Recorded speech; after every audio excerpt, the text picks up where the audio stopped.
bersama saya Visual Official. Pada kesempatan kali ini saya mau bikin video tentang tutorial Picsay Pro lagi dan lagi. Oke, pertama masuk ke aplikasi Picsay Pro, lalu get a picture, pilih galeri, terus cari mentahannya, dan buat pakai yang ini aja. Mana? Lalu stiker, title.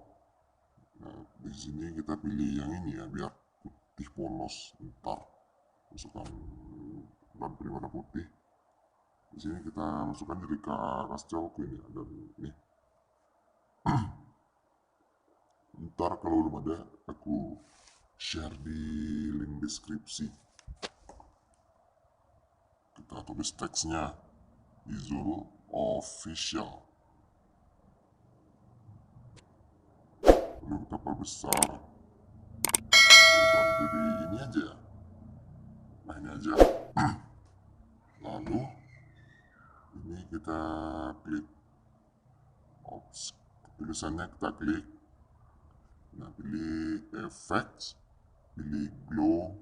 Di sini kita akan jadi warna putih dan 30 aja, sekitar 30.